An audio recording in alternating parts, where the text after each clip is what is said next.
retaliating against Colombian President Gustavo Petro with a blitz of tariffs and sanctions after he says the country refused to accept 2 U.S. military planes carrying recently deported migrants.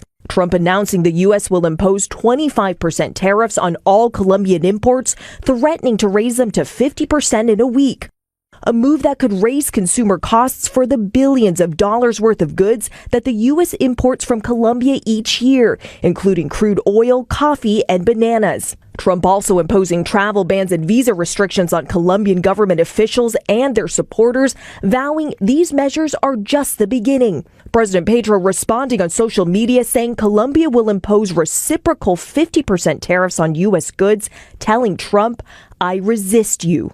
The international dispute capping a whirlwind first week in office for Trump that featured a torrent of executive orders and presidential proclamations. I took nearly 350 executive actions to reverse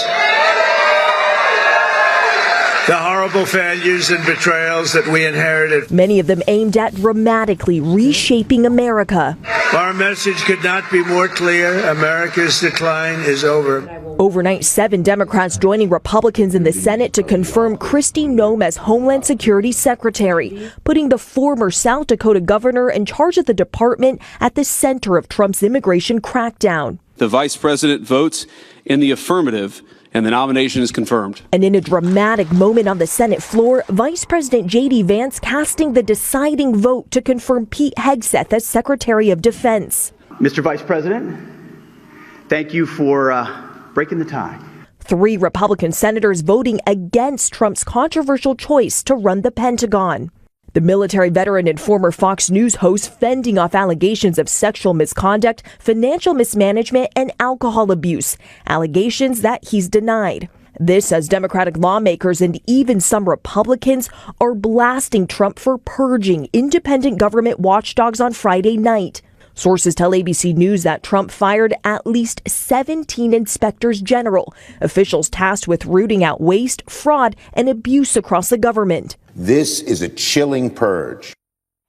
And Lindsay, next week will be a crucial test for Donald Trump's other cabinet nominees. The Senate will hold confirmation hearings for Tulsi Gabbard for Director of National Intelligence, RFK Jr. to lead Health and Human Services, and Kash Patel for FBI Director. Now, they all face an uphill battle, which is why next week will be make or break. Lindsay? We'll be watching. Selena, thank you.